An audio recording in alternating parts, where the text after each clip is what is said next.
吧。哎，去哪儿啊？走，慢点儿。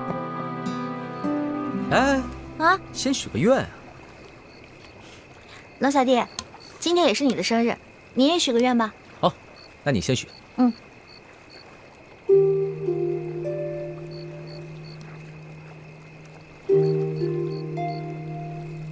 许的什么？我不告诉你，该你了。朕的愿望可不怕告诉你，这愿和你年年有今日，岁岁有今朝。放吧。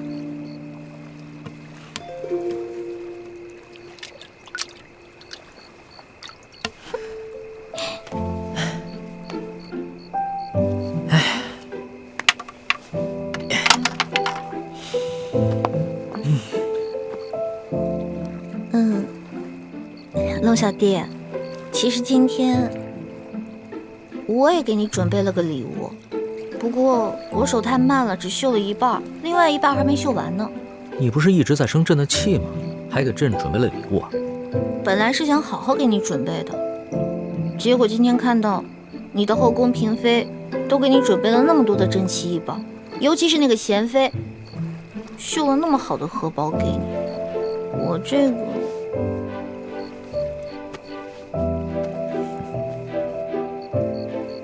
哇，这真的好丑啊！这针脚又粗又细不说，你就看你这绣的是什么呀？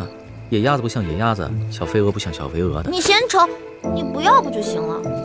谁说我不要啊？这虽然是我收到的最丑的荷包，但也是市场最珍贵的一个孤品。老大，这是你第一次做女工吧？还说呢，人家的手指都快扎成筛子了。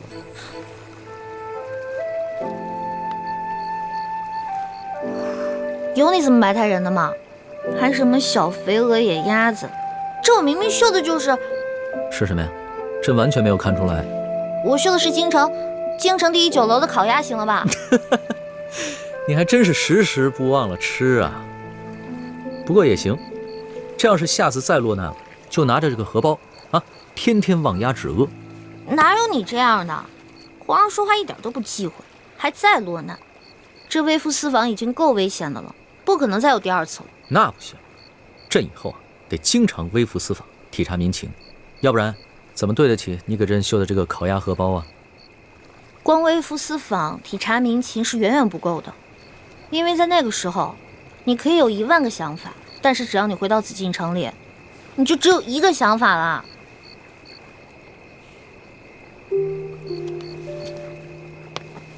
老大，朕知道这次的事情让你一定对朕很失望，但是朕也是迫不得已。朕若是把那些贪官污吏全都给杀了，朕这个皇帝不但地位不保，恐怕连小命都没了。那不是一个明君作为，而是一个匹夫在逞一时血勇。朝政之事啊，不能急，得从长计议。你要相信朕，给朕3年，3年之内，朕一定把那些榜上有名的贪官污吏全都收拾干净。你说的是真的？3年之后，要是没有做到的话，你再怎么生朕的气，朕都无话可说。终于笑了。好了，把这个荷包拿回去，等到你绣好了，一定要给朕，朕会好好收藏着。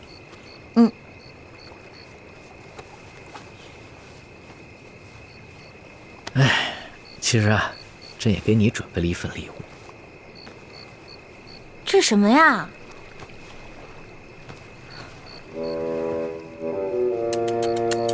哎呦，丑死了！这眼睛，目露凶光，嘴唇这么薄，一看就是个薄情寡人。哟，难看死了！你还真是一点亏都不肯吃啊！朕刚刚埋汰你几句，立马就还回来了。我这怎么是埋汰你啊？是，虽然龙小弟你贵为天子，但是你也不见得是全天下最英俊的男子吧？而且你生气的时候，特别像门神，很可怕。还从来没有人敢这么说过朕。今天是你生辰，朕就饶了你。这针小象可是朕亲手给你画的。哦，以前后宫嫔妃还有皇后都想要朕的自画像，朕一个都没给。喜欢吗？老大，朕今天在后宫嫔妃面前对你表现的并不在意，其实是为了保护你。这些后宫的女人们，平常看起来姐妹相称、谦恭有礼，其实都是明争暗斗，各有所图。朕喜欢你，就是因为你心思单纯，和她们都不一样。朕不想因为朕的偏爱跟你树敌招祸。当年，朕的皇祖父和父皇都是天生的情种，他们个个要美人，不要江山，陷大清于危难而不顾，所以皇祖母对此一直耿耿于怀。他最忌讳皇帝专宠，朕要顾及皇祖母的想法，就不能在众人面前表现出对你的偏爱，这也是对你的一种保护，你明白吗？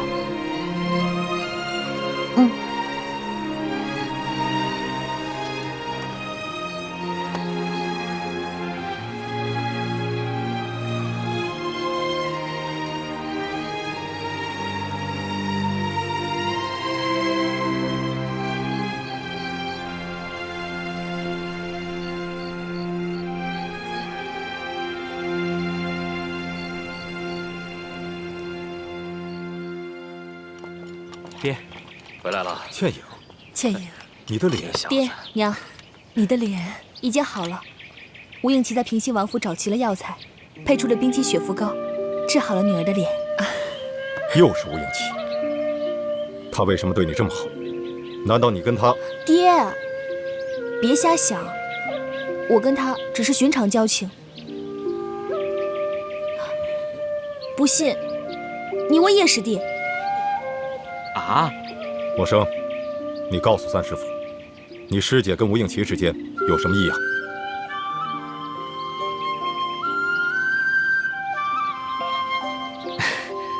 三师傅，你放心吧，师姐是行事有分寸之人，绝不会跟吴三桂的儿子有任何逾矩之事的。好了，先进来吧。进来吧。走吧。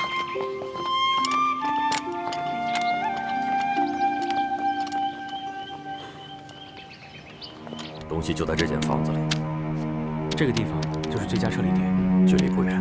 我们就在这个地方接应。倩影，你这份平西王府的地形图绘制的不错，一定花了不少功夫。总算听到爹爹的赞许了。其实你爹一直都很疼你的，也以你为傲。不过很奇怪，吴三桂当初给吴应琪的钥匙说是真钥匙，可我从吴应琪那调包的却是假钥匙。是不是吴应琪把这个金钥匙给调包了？不可能，他一个手无缚鸡之力的文弱书生，而且也不知道这金钥匙的秘密，他调包又有何用呢？你在负责执行这个任务，你跟吴应琪相处了这么久，爹相信你的判断。谢谢爹。如果吴应琪没有调包金钥匙，那应该吴三桂交给吴应琪的，就是一把假钥匙。他想利用樊师妹传递假消息给我们，让我们误以为金钥匙已经不在他手上。这个吴三桂真够狡猾的，他居然学着鳌拜，也在咱们明珠谷安插了奸细。现在当务之急，我们是要把内奸给找出来。默生跟倩影在云南1个月才被发现，这就说明咱们明珠谷的内奸身份并不是很高。以后几个孩子的行动只能由咱们几个师长知道，不能让谷中的任何人知道。我和樊师姐调查了很久，真的金钥匙应该就在吴三桂书房的密室里。就是刚刚我说的这个书房？对，就是这儿。这里也是整个平西王府守卫最森严、最难接近的地方。太子，接下来该如何安排？义父，我觉得我们可以发挥各自的特长，各司其职。樊师妹和叶师弟负责查清楚平西王府的守卫情况和轮岗规律。好。吴师傅，你负责制造出能够接近书房的王府中人的面具，并教我们事先模拟好这些人说话的声音。放心，只要让我看上他们一眼，听他们说一句话，我保证能够复制出连他们自己都辨不出真假的冒牌货。好，四师傅，你负责联络云南边境守军中的内线，散布缅军就要异动的谣言，转移乌三桂的注意力。请太子放心，这些年我在云南边境的守军中安排了好几个我们的内线。好。哦，那我们夫妇的任务呢？是啊，此事事关重大，每个人担子都不轻。三师傅，我记得你在研制一种新的毒药，能让人服下以后四肢麻痹，无法动弹，也无法说话，但是却能够保持清醒，这样就不会让人轻易察觉有什么异样。不错，这个毒药名称叫呆若木鸡散，已在我自己的身上试验过，效果就……那日啊，你三师傅神色如常地坐在屋里，我以为他在想什么事，就没有打扰他。不料2个时辰过去了，他还一动不动地坐在那里。我叫他，他也不应；推他，他也不动，可把我给吓坏了。结果又过了1个时辰啊，他渐渐恢复了原样，告诉我他在试验一种什么新的毒药，叫呆若木鸡散。你看他当时的样子，不就是呆若木鸡吗？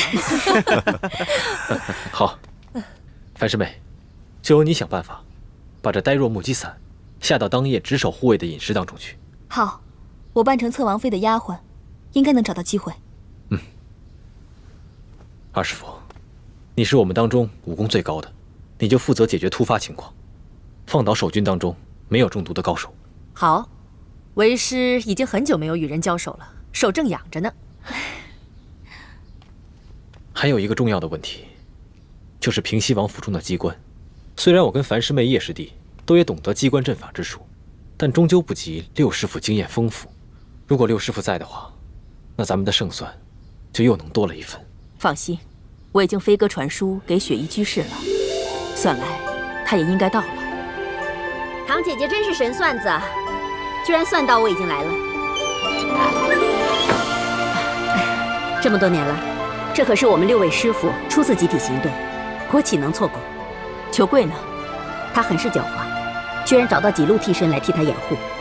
我本想着继续追查他的行踪，可是却接到你的飞鸽传书，所以我就委托山西牛角寨的盟友们帮我继续追杀他，而我就来滇都与你们会合了。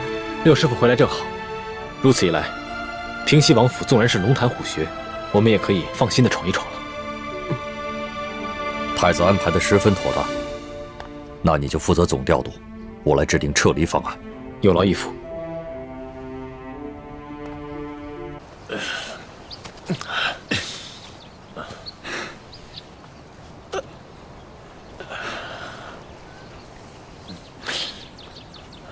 义父，我看这帮黑衣人不像是普通的盗匪，目的也不是为了咱们的钱财和马匹，倒像是一批训练有素的杀手，处心积虑置我们于死地啊！是啊，他们好像很了解我们的行踪，特意埋伏在我们通往玉八赞营地的必经之路。难道我们的行踪暴露了？不好！李氏兄妹真有可能是图谋不轨的贼党。你是觉得这帮杀手是李建清和李易欢兄妹派来的？咱们此次调兵，可谓是十分隐秘。这些杀手是如何知晓的？这李公公在宫里30多年了。丽萍是舒总兵的女儿，其他侍卫都是我精挑细选的霸气子弟，他们个个来历清白，绝不会勾结杀手暗害我们。只有李氏兄妹，他们俩最可疑。义父，如果说李建清和李易欢兄妹是乱党，那他们的目的不仅仅是要置我们2个于死地，恐怕皇上有危险。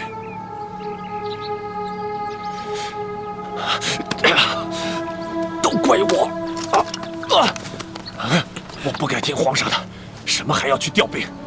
我应该死谏皇上，让他赶快回京才对。现在也没有办法，那我们该继续调兵，还是回去见皇上？他们跑不了太远，快跟上！不好，我们快跑！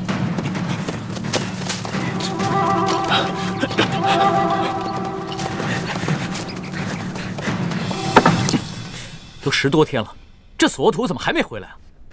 不会出什么事儿了吧？呸！乌鸦嘴！主子别担心，我已经安排2个侍卫兄弟去打探消息了。也不知道这索额图什么时候能回来。叶欢，嗯，要不然你们把刘德昭送给我的那些金银财宝，想办法换点粮食来赈济那些灾民吧。龙小弟，我本来就这么想的，但是我不好意思说，没想到你也这么想，果然英雄所见略同啊。欢妹，你又不知轻重了，怎能跟主子并称英雄呢？哎，无妨，在我的心里啊，易欢一直是一个巾帼英雄，有眼光，有度量。主子，这件事情万万不可呀！如果拿刘德昭行贿的金银珠宝去买大批的粮食，就会引起刘德昭和裘贵的注意，他们一定会识破主子跟他们不是一条船上的人，说不定他们会铤而走险，向主子您下手，强龙难压地头蛇呀！李公公说的没错，刘德昭一定安排了诸多眼线盯着我们。眼下索大人情况不明，我们切不可轻举妄动。我们顶多在城的东南西北各设一处粥棚，但不可再大肆赈济灾民，万一有什么闪失，我等担待不起。你们说的对啊，是我考虑不周。一时的赈济只能缓解眼前的灾情，而不能一劳永逸。只有我顺利地回到了京城，才能肃清吏治，以后让全天下的老百姓免遭刘德昭这样的贪官荼毒。主子，您能这么想就对了。天大的事情，也没有主子您的安危重要啊。叶欢，咱们现在有银子了，你什么时候啊，把你跟丽嫔当的那些首饰给赎回来吧，要不然回了宫里啊，又要向我多讨点利息了。刘小弟，我发现你现在越来越会精打细算了啊。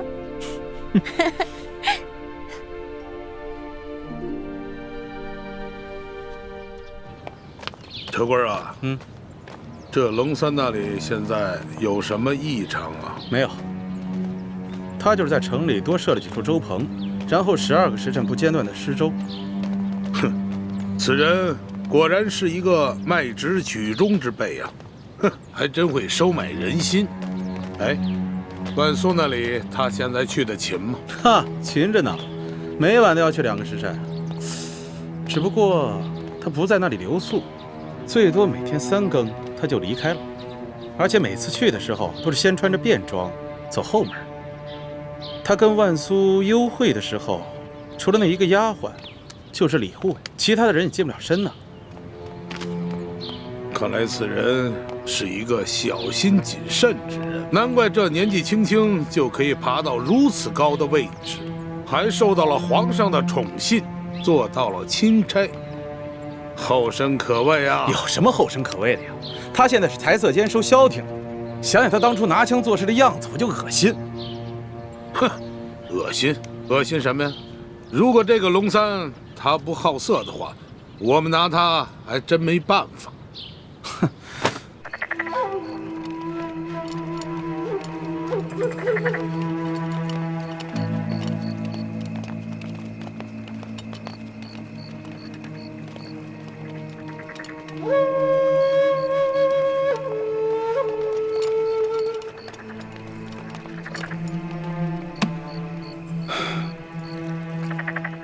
孟护卫，这个龙大人每次都是午夜来，3更离开吗？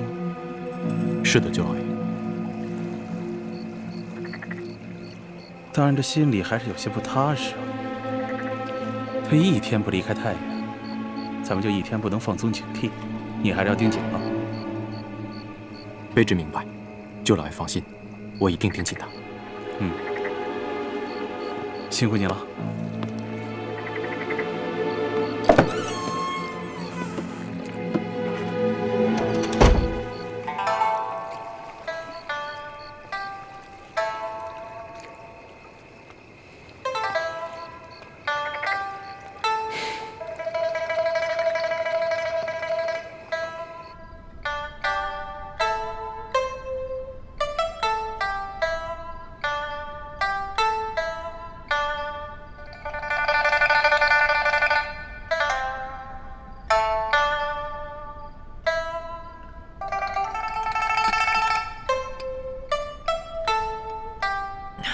老大，那是在逍遥阁里面我听到的琵琶声，也是这万苏姑娘弹的，不是你吧？又被你给揭穿了。我就说嘛，就以老大你这性格，做什么事情都是半刻钟的热情，怎么可能弹出这么一手好琵琶嘛？我有一件事做得特别好啊，吹牛啊，所向披靡啊。说到吹牛啊，老大你谦称第二，没人敢称第一啊。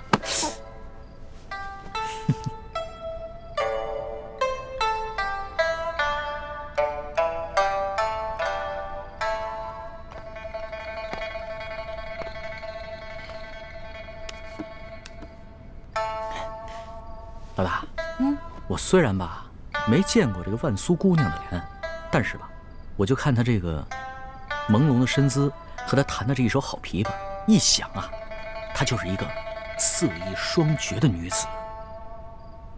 你说我每天晚上坐在外面喝茶，完了空担着一个风流好色的名头，我多亏呀！要不然这样吧，你呢，先回避一下，好让我真的一亲万苏姑娘的芳草。不行啊。为什么？这万苏姑娘是刘德昭送给我的美人，我假戏真做怎么了？再说了，我就算真的看上她了，我回头带她回京就好了。我说不行就是不行。你吃醋了？我没吃醋，我是在维护你龙小弟的形象。原来我在老大的心中还有形象呢。那当时在宫里是谁说的这个？哎呀，全世界最不值得女人爱的男人啊！要不然这样吧，老大，你呢就承认你吃醋了。那我吧，也就看在你心里难受的这个份上，我就做一个美色当前不动摇的柳下惠。要不然我这一连10个晚上都在这儿喝素茶，我受不了啊！哎，你给我站住！站住！不行，老毛病又犯了。上次对我也是，差点假戏真做。我告诉你啊。万苏姑娘不一样，她心有所属了，而她心里喜欢的人是帮咱们的，所以你千万不能对她打主意。得了吧，上一次你也是这么骗我的，说什么非龙三不嫁，不能动心腹手下的女人，怎么又想故技重施啊？我才不会上你的当。我不会骗你的，真的。你知道咱们抢官印为何这么顺利吗？因为在刘德昭身边有咱们的内应，而这个内应就是万苏姑娘她的心上人。如果你真的对她起了什么色心的话，那你就是轻重不分、见色忘义的大坏蛋了。真的？真的，我骗你是小狗。好吧，那我就暂且放过他。老大，其实经过这些日子以来的见闻吧，我还哪有心思风流快活，只不过想逗逗你吧。不过呢，我倒不像是某些人，表面上一本正经地说一些冠冕堂皇的理由，其实就是吃醋。这个康熙真是色心不死，想找机会撩拨欢梅。欢梅，你可一定要守住，万万不能对咱们的死敌动心。懒得理你我。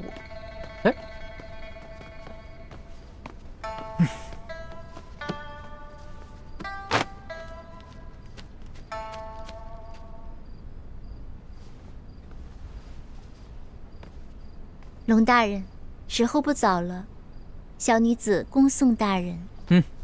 看看，人家万苏姑娘心里压根就没有你，催你走呢，别赖着了。好酸啊，好酸啊！好了，万苏姑娘，在下先告辞了。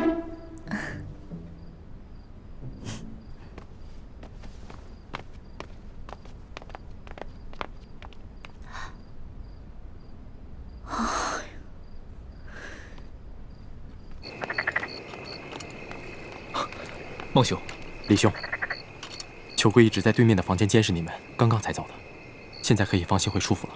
多谢孟兄。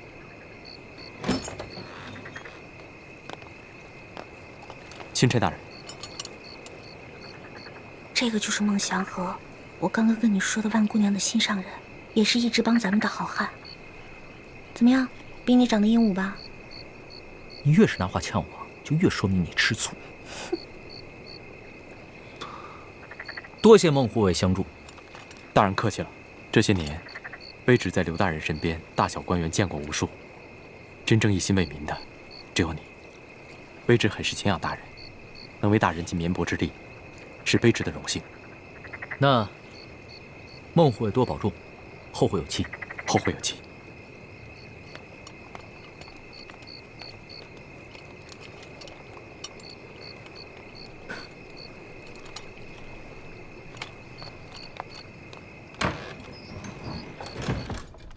婉妹，孟哥哥，婉妹，孟哥哥，你总算来看我了。我无时无刻不在想你，只是找不到合适的机会。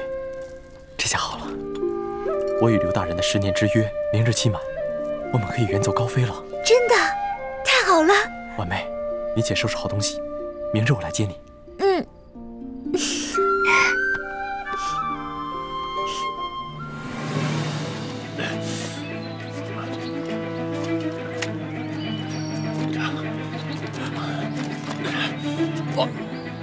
那三，让我先坐会儿，坚持不住了。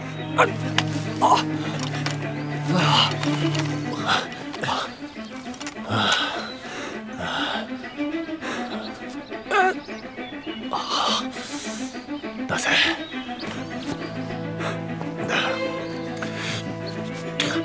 那三，拿好这个金牌，马上去找玉八赞，让他派救兵去救皇上。快去！不，我去了，你怎么办？那三，你要明白，我死了，后宫里还有皇后，我们赫舍李氏还有其他的兄弟子侄，只要皇上平安，我们赫舍李氏就还有希望。可如果皇上出了危险，就不光我们赫舍李氏完了。是我们整个大清都危险了！快走！不，走，快走！我不管，什么完蛋都可以，我不能没有衣服。走，我们走。这傻孩子，走啊，走啊！傻小子，走。好吧，我们走，走，这儿，走。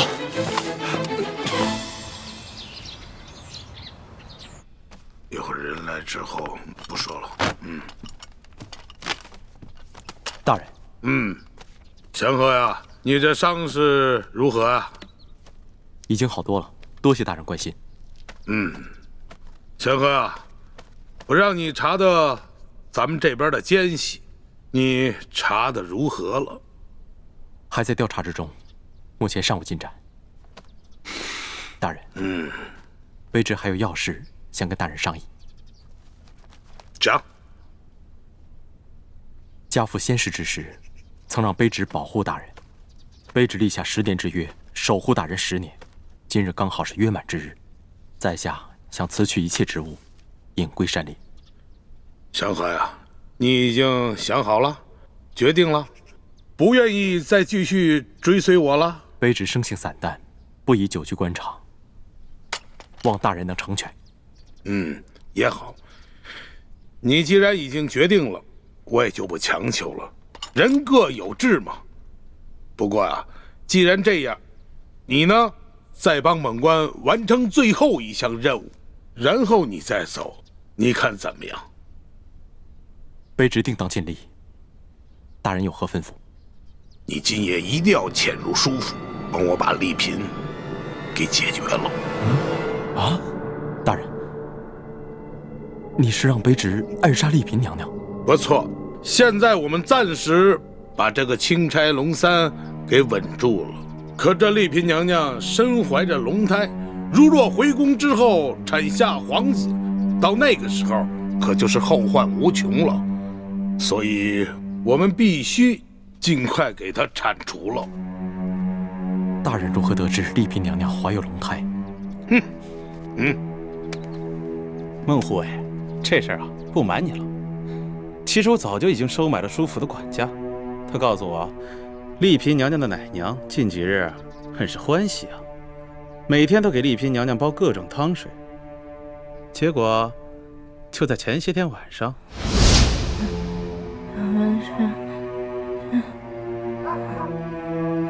小姐，你再吃点吧。你现在都已经怀了龙胎了，你一定要保重身体。只不过是奶娘的一句梦话而已，大人何必当真？对，是一句梦语。不过这奶娘所煲的汤水之中放的，可全都是安胎的药物。对于这种事儿呢，我是宁可信其有，不可信其无啊。即便是这丽嫔娘娘，她这次没怀龙种，那现在皇上这么宠幸于她，将来也有大把机会啊。到那个时候，那丽嫔娘娘能够放过咱们吗？所以说呀，必须尽早铲除。可是钦差大人带了许多大内高手在暗中保护丽嫔娘娘，况且卑职的伤至今还未痊愈。祥和呀，这样啊，今夜呢，我先约这个钦差大人去喝花酒，先调走他一半的护卫，然后我再派一帮人马潜入到舒府当中，引开剩余的一批护卫，这样你就可以放心大胆的下手了。大人，书剑之死已有诸多蛛丝马迹指向大人，这个时候如再杀了丽嫔娘娘，那钦差大人会更加怀疑您。他虽然是收了大人的贿赂，但难保他回京不会出卖您。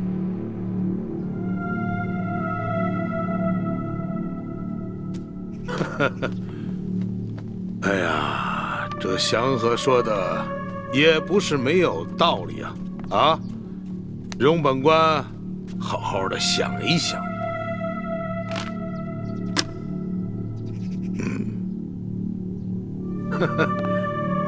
祥和呀，你这腰间这把刀，可是你爹留给你的。回大人，这把刀乃是卑职的传家之宝。我记得这刀柄之上有你爹亲手刻的一行字，可否让本官一看呢？是，大人。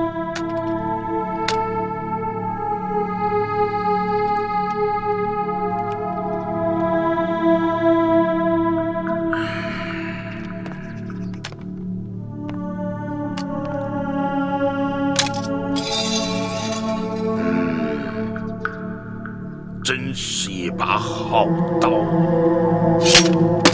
拿下！别挣扎了，孟护卫，没力气了吧？啊？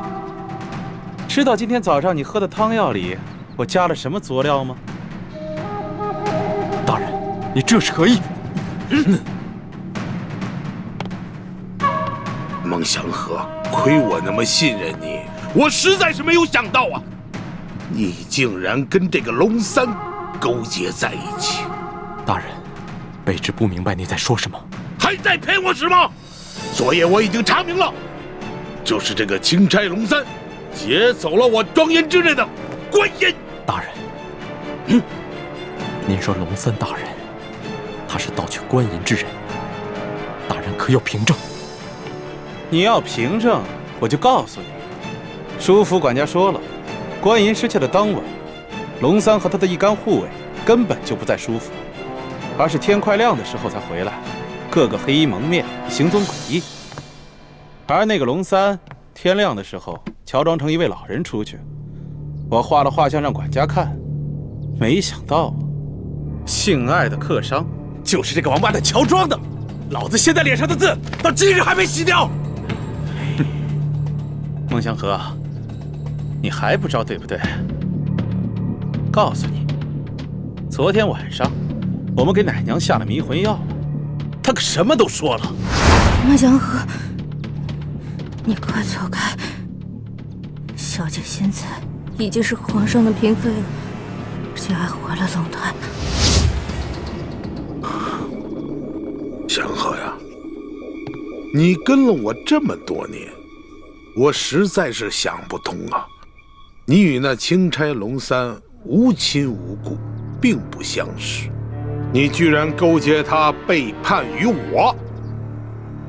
我知道，这么多年，我赏赐你的银两你都收下了，我赏赐你的丫头你却不收，这是为什么？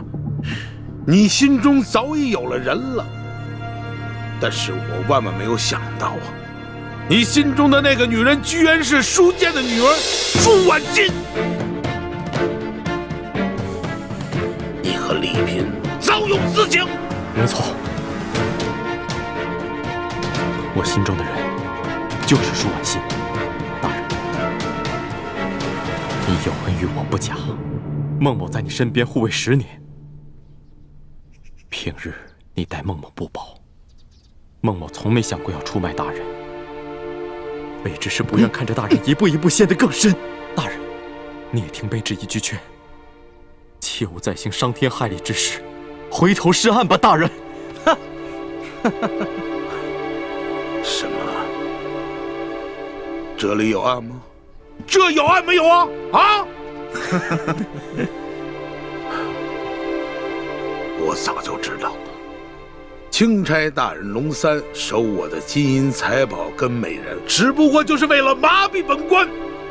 龙三进京之时，那就是我刘德昭赴死之日。我们还有什么办法？能有什么退路啊？大不了就拼死一搏。待他死后，我就将这个责任推给那些牛角寨上盘踞的山匪。大人，你可曾想过，牛角寨位于山西境内，就算皇上信了，钦差大人和丽嫔娘娘死于牛角寨之手，可你身为山西巡抚，你逃得了失职之罪吗？失职之罪，祥和呀，你给我听好了，经本府调查，钦差龙三勾结牛角寨上的钱明余孽，他不但伪造圣旨，还勾结这些山贼打劫官府的库银，因分赃不均，起了内讧，自相残杀而亡。本府率兵剿灭了牛角寨，如此一来，你觉得皇上还能追究我失职之罪吗？在钦差龙三伪造圣旨在先，早已犯下了杀等之罪。大人，先把罪名嫁祸牛角寨，现在你又说钦差大人伪造密旨，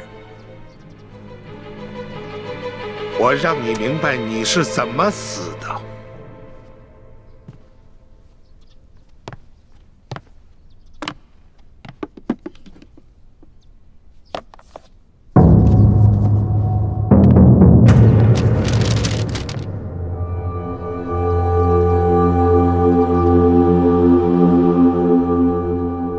看清楚了吗？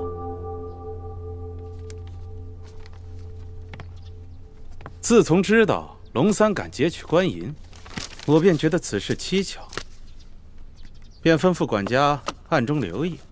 没想到，还真让他逮着了机会。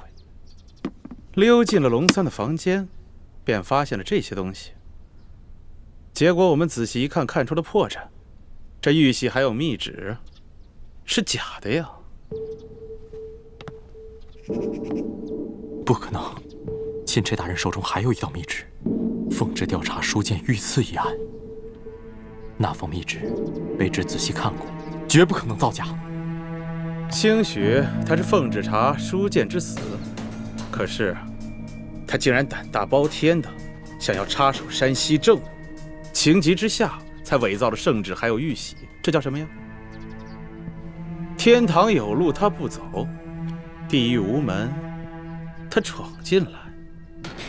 求贵，龙大人在儿子的脸上刻字，是希望你们能够精心反思，悔罪改过。你们居然执迷不悟！你放屁！他龙三算个什么东西啊？在我眼里，他只是一个虚伪狡诈、蝇营狗苟之辈。你也在官场混了10几年了吧？就这么点小伎俩，就把你给蒙蔽了。道不同不相为谋，龙大人不想与尔等同流合污，尔等居然痛下杀心，你们才是自寻死路！大人，天作孽犹可为，自作孽不可活呀！大人，大人！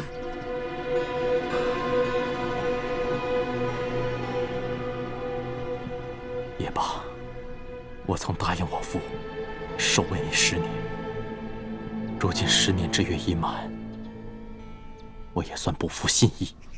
刘德昭，我既已落你手里，这条命就任你处置。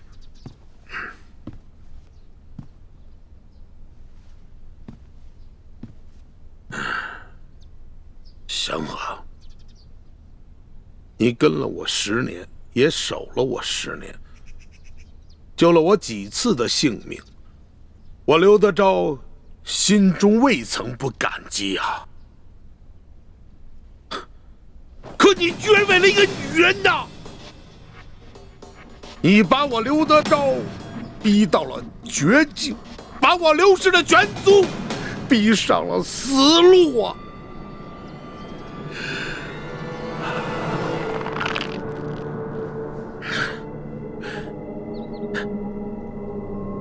祥和呀，别怪刘德昭，别怪我心狠手辣。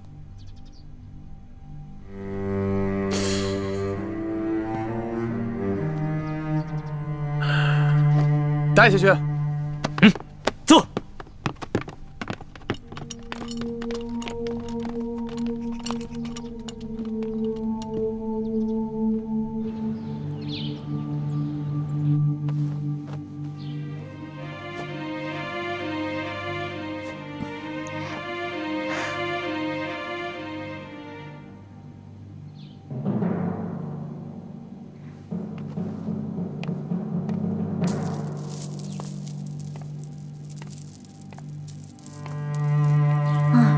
离天黑还有6个时辰，但愿不要再出什么意外才好。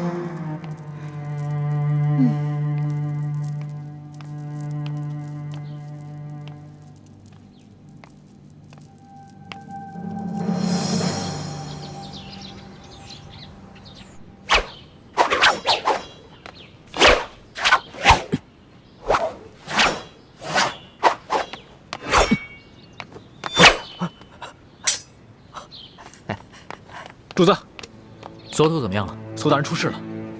我们在一处悬崖下找到了随行侍卫，他受了重伤，已经奄奄一息。他说他们在半路上接连遇到2伙身份不明的人袭击，他们3个侍卫掩护索大人和纳赛成功脱身了，但他们自己受伤之后被扔下了悬崖。那索图现在受了重伤，下落不明，不知是否已经安全抵达玉巴赞的军营。所以我打算另派2个随行的兄弟快马加鞭赶去玉巴赞的军营，但是他们没有主子的金牌作为信物，不知玉巴赞愿不愿意相信，肯不肯出兵？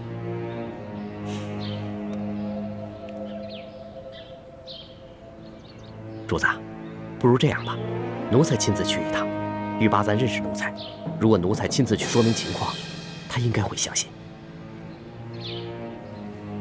那就辛苦你再跑一趟。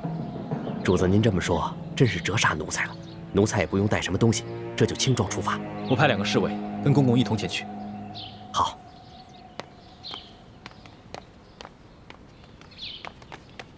不好了，龙小弟！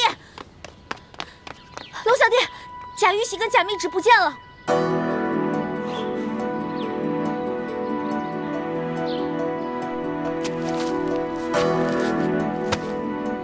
我昨天检查还在呢，这怎么现在贾玉玺跟贾密旨都不见了呢？看来这书府当中一定有人被收买了。这贾玉玺和贾密旨已经落入刘德昭手中。不可能啊，这府上可都是舒府的老人，没理由被舒府的死对头收买了呀。树倒猢狲散，一定是有人见舒大人已经死了，这府中没有了主心骨，所以起了异心。如果府里真有内奸的话，我们的事情是不是有可能都暴露了？不是有可能，而是一定暴露。刘德昭一定会借着贾玉玺和贾密旨大做文章，甚至对主子痛下杀手。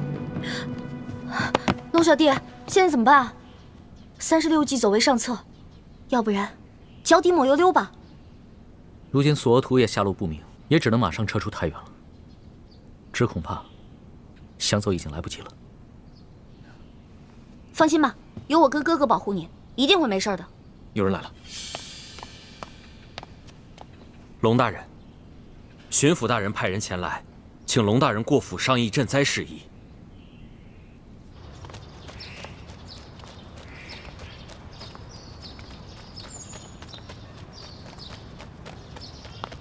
官儿啊，你能不能不在我眼前晃来晃去的啊？晃得我这头都晕了。你头晕，我心还烦呢。啊，姐夫，你看看我脸上这字儿啊，到今天都没掉下去。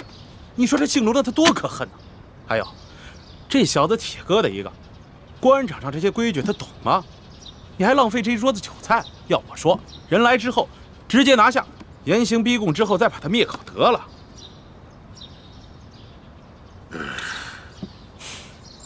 先不慌，再等等。再给这个龙三一次机会，就当是给咱们自己一个机会。不是啊，说实话，这个龙三来咱们这么久了，到了现在，他到底什么底细我都没有摸清楚，我心里着实的不踏实。还有，如果这龙三知道了咱们拿出了他擅杀朝廷命官、私刻玉玺、假传圣旨的罪证，就此向咱们屈服了呢？就算龙三屈服了，丽嫔怎么办呢？他跟咱们那是杀父之仇啊！那丽嫔必须死。再说了，如果这个龙三真的肯向咱们屈服，很多事情他自然会替咱们遮掩的。否则的话，就送他们一块儿见阎王。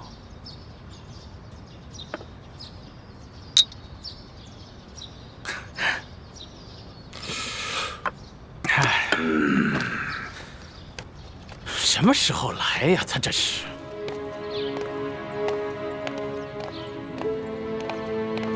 龙大人，请。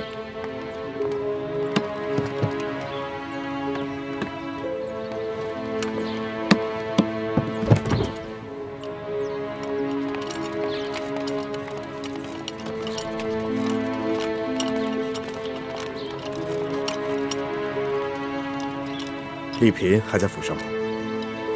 啊，还在。刚才他还吩咐奶娘，要众人都到大厅，随他一起为老爷的亡灵念经祈福。交代的事情都办妥了没有？放心吧，我已将药下在厨房的菜汤里，过会儿就会发作。啊，我先到大厅念经，你们等我信号。好，事成之后，我家大人必有重喜。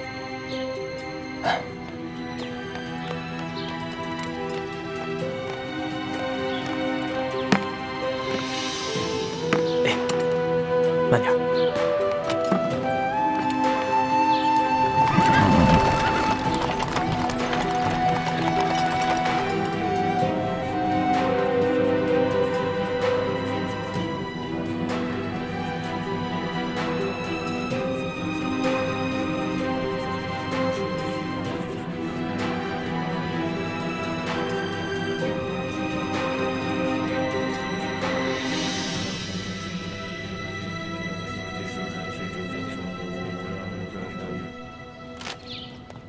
哎呀，龙大人，龙大人，有失远迎啊！龙大人，龙大人，来，请。哎呀，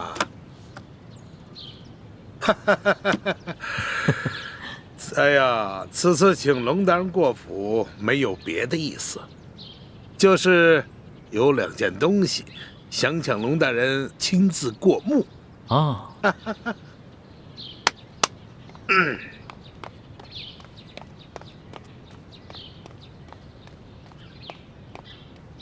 龙大人，这2样东西您见过吧？刘大人，这些东西你是怎么得来的？龙大人，现在东西怎么得来的并不重要，重要的是我要提醒龙大人，恐怕龙大人你现在已经犯下了灭族杀头的重罪吧？刘大人想怎么样？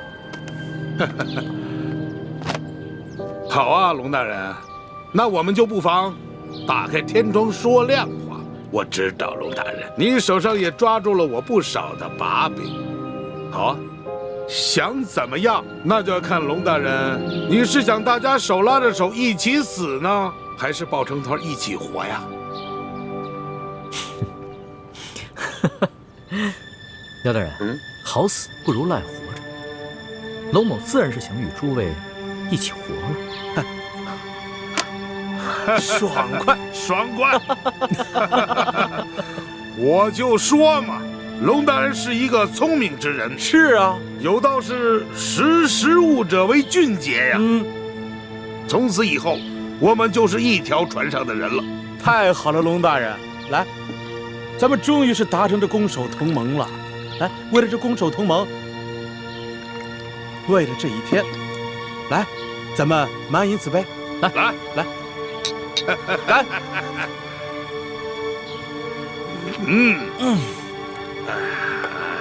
美酒啊！龙大人，既然咱们都是一家人了，那有件事儿，我得求您帮个忙。何事？您瞧我脸上这个字儿啊，您高抬贵手，把您的墨宝给我去了吧。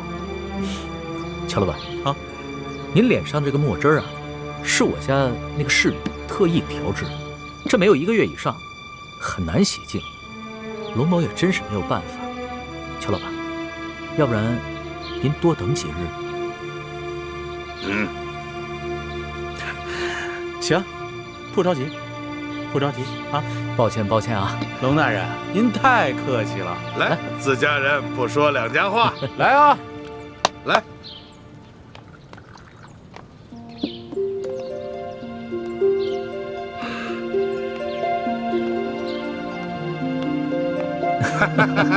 来，龙大人。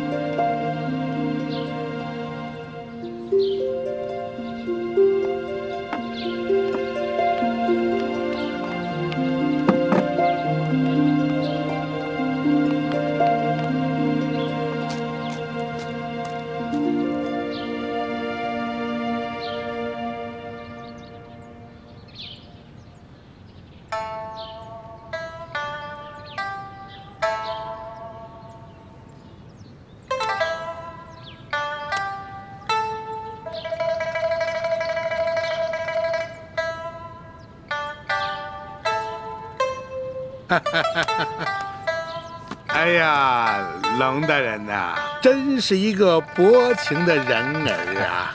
面对着这万姑娘色艺双绝，居然是毫不动心呐！刘大人，龙某也不是个不怜香惜玉之人，是，只是那个时候与刘大人尚未交心，背地里啊，就害怕刘大人参我一本，所以只好辜负了美人了。现在好了，以后咱们都是一家人了，你大可以放心的，以后与这万姑娘那是双宿双飞呀！啊，俗话说得好，人不风流枉少年呀。多谢刘大人玉成啊。哪里。龙大人，既然咱们都是一家人了，那有件事儿，希望你多多帮忙啊。何事啊？我们收到消息，听说这丽嫔怀了龙胎了。正是。可是我们又收到消息，这丽嫔因为父亲亡故悲伤过度，在舒府小产了，结果不幸大出血，薨逝了。